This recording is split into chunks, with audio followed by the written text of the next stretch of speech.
Hola chicos y chicas, en este vídeo vamos a ver qué es el dominio de una función. Para ello, lo primero que tenemos que empezar es sabiendo qué es el dominio. Pues por su definición, el dominio es el conjunto de todos los valores que toma la variable independiente. Si estamos hablando de una función f de x, diremos que x es la variable independiente y f es la variable dependiente o la y. Vamos a ver ejemplos, ¿vale? De forma gráfica para que entiendas el concepto. Ven que para cada valor de x en esa función lineal vamos a tener un valor de y, ¿vale? Lo mismo pasaría si tuviera una parábola, x cuadrado.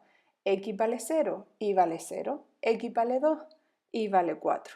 X vale menos 2, y vale 4. Y así sucesivamente, le podría dar infinitos valores. Pero vamos a ver que no siempre va a ocurrir así. En la pantalla se muestra una función irracional, es decir, que tiene raíces. Cuando tiene raíces y si la raíz es de índice par, vamos a ver que lo que está dentro siempre va a ser positivo. Hemos visto que la raíz cuadrada de menos 8 no existe, por lo tanto solo va a existir en los números positivos. ¿Ven cómo sería su gráfica? ¿Cómo a partir del valor 1 hacia la izquierda no existiría? Solo estaría definida de 1 hacia la derecha. Solo le puedo dar valores que estén de 1 a la derecha. Vamos a ver otro ejemplo con los logaritmos. Si se dan cuenta, miren el logaritmo. ¿Qué va a ocurrir con ese logaritmo? Que en su representación gráfica yo solo puedo darle valores de x de 0 hacia la derecha. Y dependiendo de quién sea mi función, va a tomar unos valores y otros. ¿Qué es lo que vamos a hacer a lo largo de este vídeo? Ver los diferentes tipos de funciones y cómo calcular analíticamente su dominio. Las funciones que vamos a estudiar son las polinómicas, las racionales, las irracionales o radicales, exponenciales, logarítmicas y trigonométricas. Vamos a comenzar con las funciones polinómicas. Como ya hemos trabajado anteriormente, las funciones polinómicas pues son las que están formadas por un polinomio, es decir, nos podemos encontrar como vemos en la pantalla, ¿vale? X elevado a algo más x elevado a algo menos eso, etc. Ese tipo de funciones tienen la característica que la variable independiente puede tomar cualquier valor, por lo tanto, su dominio va a ser siempre todos los reales, es decir, de menos infinito a más infinito. Vamos a ver el primer ejemplo. La función f de x igual a 5x cuarta menos 3x cuadrado más 8 no va a tener ningún valor que me dé problemas, por lo tanto su dominio todos los reales. Y lo mismo va a ocurrir en los siguientes ejemplos. El denominador es un número, por lo tanto al ser un número no me va a dar ningún problema, ni aunque me aparezcan raíces, ni aunque me aparezcan logaritmos. Por lo tanto podemos decir que cualquier función polinómica tendrá como dominio todos los reales. Las funciones racionales son aquellas que están compuestas por la división entre dos polinomios, siendo lo importante en este caso que el denominador nunca nos puede dar cero, porque no existiría esa función. Por lo tanto, lo que vamos a hacer para estudiar las funciones racionales, para estudiar el dominio, es buscar qué valores anulan el denominador. Y una vez que los encontremos, diremos que el dominio va a ser todos los reales, excepto esos valores que vayan a anular el denominador. Vamos a ver los diferentes ejemplos. En este caso se ve claro que el denominador no puede ser 0. Desde el momento que x tome el valor 0, va a ocurrir que la función no va a existir en ese punto. Por lo tanto, el dominio de esa función de 5 partido de x va a ser todos los reales menos el 0. En el siguiente ejemplo, lo que vamos a estudiar que t más 4 sea distinto de 0, el denominador sea distinto de 0. El numerador no me importa, no me va a dar ningún problema. El que me va a dar problema es el denominador. Al despejar t, mucho cuidado en las operaciones, vemos que el dominio de v va a ser todos los reales menos 4.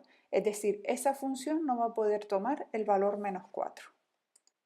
Si el denominador es una ecuación de segundo grado, pues la resuelvo. Tenemos que tener en cuenta que en el denominador nos puede aparecer cualquier tipo de funciones y desarrollaremos la ecuación en función de lo que nos vaya apareciendo.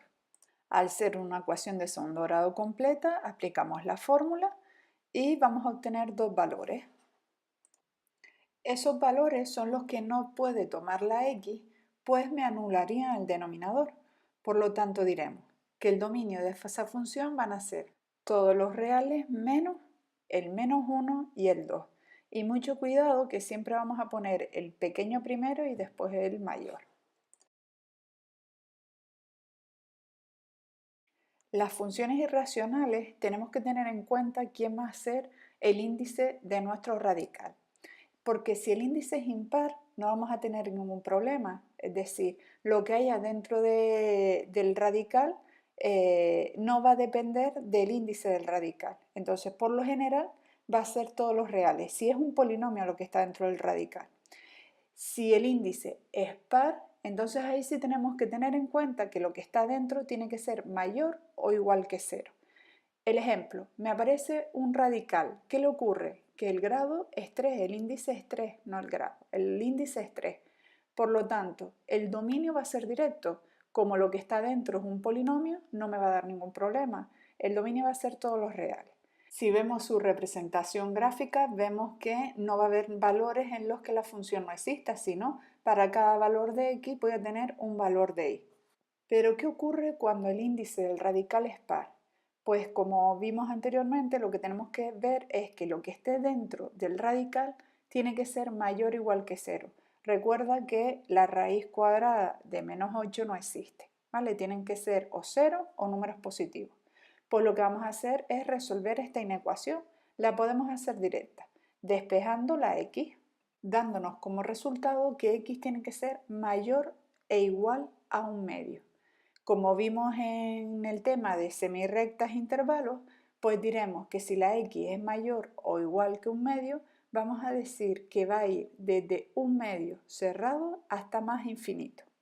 Si lo vemos en su representación gráfica, como tal y como aparece en la pantalla, vemos que la función va a existir a partir de un medio y tomará todos los valores positivos que hay a la derecha de un medio.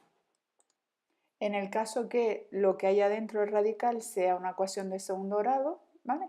Lo que haríamos es, en vez de trabajar como una ecuación, es la paso a ecuación. A la hora de pasar la ecuación, si recordamos cuando vimos inecuaciones, pues lo que vamos a hacer es trabajar cada uno de los intervalos que se nos van a formar. En este caso, los valores que resultantes de resolver la inecuación van a ser menos 2 y 2. Trazamos una recta real y ponemos los valores de menos 2 a 2. Y vemos que se nos han formado tres intervalos. Uno que va a ir de menos infinito a menos 2, de menos 2 a 2 y de 2 a más infinito. ¿Qué vamos a hacer ahora? Pues ver en qué intervalo se va a cumplir la condición de que x cuadrado menos 4 sea mayor e igual que 0. Tomamos valores dentro del intervalo. Por ejemplo, entre menos infinito y menos 2 cogemos el menos 3. Podríamos coger el menos 8, el menos 10, el menos 1000, ¿vale? Siempre que esté dentro de menos infinito menos 2. Sustituimos en la inecuación y vemos si se cumple o no la inecuación. En este caso vemos que sí se va a cumplir porque 5 es mayor e igual que 0. Por lo tanto, el intervalo de menos infinito a menos 2 van a ser todos los valores que sí son mayores o iguales que 0 al sustituirlo en la inecuación. Nos vamos a ver el intervalo que va de menos 2 a 2. Un valor, por ejemplo, el 0. Y me va a dar que menos 4 es mayor o igual que 0. Por lo tanto, no va a existir de entre menos 2 y 2 ningún valor que haga que cumpla la ecuación. Y ahora nos vamos al último intervalo, de 2 a más infinito. Y vemos que si cogemos el valor de x igual a 3, que está dentro de ese intervalo, va a cumplirme la inecuación. Por lo tanto, podemos coger cualquier valor de x que esté dentro del intervalo de 2 a más infinito. ¿Qué nos queda por ver? Si el menos 2 y 2 están dentro, están incluidos. Si se dan cuenta, hemos dicho que era mayor e igual a 0. Al aparecerme ya el término de la igualdad y yo sustituir el valor de menos 2 y 2, vamos a ver que sí van a pertenecer al dominio. Por lo tanto, van a ir cerrados, están incluidos. Nuestro dominio quedará finalmente como de menos infinito a menos 2 cerrado, unión de 2 a más infinito. Si observamos su representación gráfica, que se muestra ahora en la pantalla, se verá claramente cómo la función puede tomar valores desde menos infinito a menos 2 y de 2 a más infinito, y quedando en intervalo de menos 2 a 2 en donde no hay nada expresado. Las funciones exponenciales son bastante fáciles porque es que ellas van a depender del exponente. Es decir, las funciones exponenciales es un número que está elevado a una función. Pues dependerá de quién sea la función. Si la función es polinómica no vamos a tener problemas, todos los reales, pero si la función empieza a ser racional, irracional, logarítmica, trigonométrica, entonces ahí tenemos que tener en cuenta qué tipo de funciones. En este caso vemos que el ejemplo, el exponente es un polinomio, dominio, todos los reales. Apoyándonos en los ejemplos calculados anteriormente, vamos a ver los diferentes ejemplos de funciones exponenciales. 5 elevado a x, pues polinomio, el exponente es un polinomio, dominio todos los reales. Si la función es 8 elevado a 5 partido de x, pues ahí tengo que mirar que el exponente es una racional, por lo tanto el dominio es todos los reales menos 0. Y el último caso es e elevado, e es el número neperiano, ¿vale? Por lo tanto es un número. Raíz de x cuadrado menos 4. Como vimos justamente en el apartado anterior, pues el dominio va a ser de menos infinito a menos 2 y de 2 a más infinito. ¿Vale? Sencillo, solamente tenemos que estudiar el exponente. En las funciones logarítmicas lo que tenemos que fijarnos es quién es el argumento del logaritmo, es decir, en este caso quién es g de x. La base nos va a dar igual, siempre va a ser un número positivo, pero sí que es importante saber quién es la función que está dentro del logaritmo. En el ejemplo nos aparece el logaritmo neperiano de x, por lo tanto la condición es que x tiene que ser mayor que 0.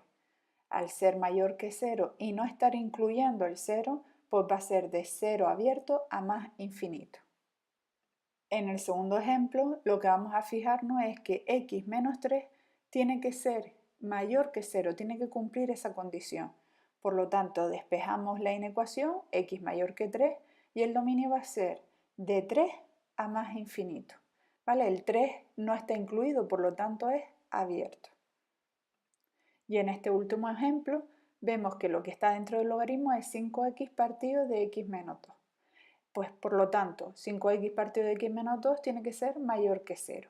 Pero cuidado, me aparece un denominador y al aparecerme ese denominador tengo que tenerlo en cuenta y saber que x menos 2 tiene que ser distinto de 0, pues no me puede anular el denominador. Por lo tanto, tengo que buscar qué valores cumplen esas dos condiciones. Esto es muy sencillo, ¿vale?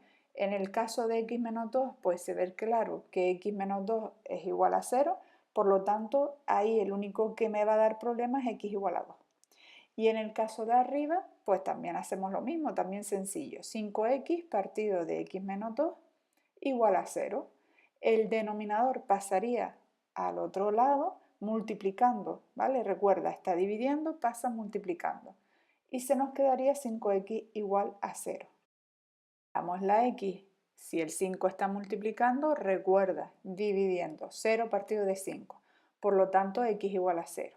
Nos vamos a la recta real y a dibujar los intervalos que se nos forman. Pues sería de menos infinito a 0, de 0 a 2 y de 2 a más infinito. La peculiaridad es que tiene que cumplirme cada intervalo las condiciones. Para que cumpla que x menos 2 sea distinto de 0, lo único es que x no puede tomar valor 2, por lo tanto iría abierto en 2, simplemente no tenemos nada más. Y ahora vamos a estudiar que es 5x partido de x menos 2 mayor que 0 en cada intervalo. Pues desde menos infinito a 0 podemos tomar el valor menos 1, de 0 a 2 el 1 y de 2 a más infinito, por ejemplo, el 3. Estamos trabajando los signos, es decir, me da igual el valor que salga, lo que necesito es saber qué signo va a tomar. Vemos que de menos infinito a 0 sí cumple, de 0 a 2 no va a cumplir y de 2 a más infinito sí va a cumplir. Como lo que está dentro del logaritmo no puede ser 0, pues en donde nos ha dado que vale 0, pues irá abierto. Por eso va a ir de menos infinito a 0 abierto, porque no me cumple, ¿vale?, el logaritmo, y de 2 a más infinito abierto. Si vemos su gráfica, vemos que la función se va a acercar al valor 0 pero nunca la va a tocar. Si nos acercamos mucho, vemos que va a tomar valores próximos, pero nunca valdrá 0. Y lo mismo va a ocurrir con el 2, cuando x vale 2. Tomará valores próximos a 2, pero nunca va a valer x igual a 2, porque no cumple las condiciones, es decir, me va a dar que no es mayor que 0. Por lo tanto, ven cómo se cumple el dominio y la gráfica. Por definición, las funciones trigonométricas las vamos a dividir en seno, coseno y tangente. Si vamos a estudiar el dominio del seno, vemos su gráfica, ¿vale? Al ser periódica, su dominio va a ser todos los reales. Y lo mismo va a ocurrir con la función coseno. Coseno de x, ¿vale? Seno de x y coseno de x. Entonces, para el seno de x y para el coseno de x, el dominio va a ser todos los reales. Pero para la tangente no va a ocurrir así. En la tangente, cuando nosotros estudiamos la tangente, veíamos que en 90 grados y 270 grados la tangente no existía. Y lo mismo va a ocurrir según vayamos dando vueltas a la circunferencia agonométrica. Por lo tanto, el dominio va a ser todos los reales menos 2k más 1, ¿vale? Por pi medio, que es lo que refleja 90 grados, 270 grados, y siempre que k pertenezca a los reales, es decir, 2k más 1 lo que significa es las vueltas que nosotros vamos a estar dando. Con esto finalizamos el estudio del dominio de las funciones y ahora solo queda pues dedicarle tiempo a practicar. Saludos.